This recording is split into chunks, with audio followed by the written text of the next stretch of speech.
Service mode. Tapos sa computer or laptop nyo, ito.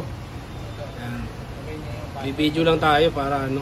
Yung iba pagka yung nagtatanong, wala daw silang ganyan. Ang gawin nyo kasi mag-install kayo ng full setup. Wag lang yung driver lang. Ayan, tapos lalabas na yung administrator. Pag nandiyan na kayo, ayun yung remote panel.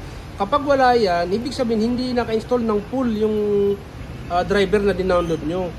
Madali lang pong maganap ng driver nito.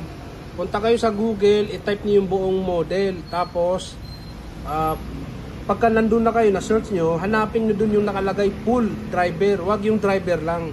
Tapos yun, i-download nyo, magkakaroon na kayo dyan. Tapos yun, ilalagay nyo lang yung password, tsaka admin, tsaka password. Yung password, nasa likod ng printer nyo.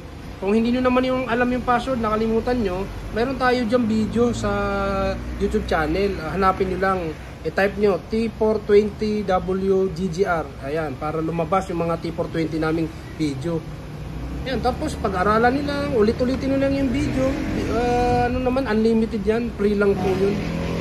50, maintenance. Ayan o.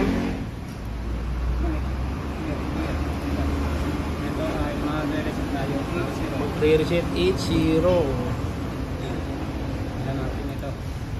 Ayan. Yung Page count. Nakalagay dyan, ports. Hanapin nyo lang. Ayan.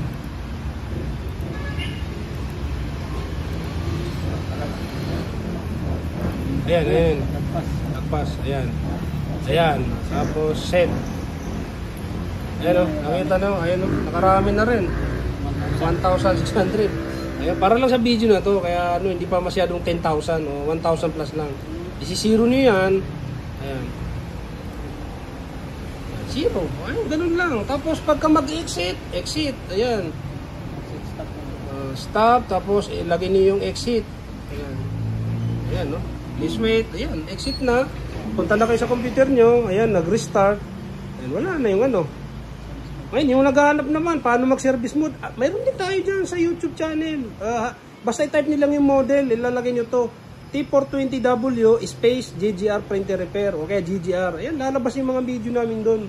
Ayan, kung nagustuhan nyo naman yung video, huwag nyo pong kalimutan i-like, i-share yung video natin at mag-subscribe na rin kayo. Maraming salamat.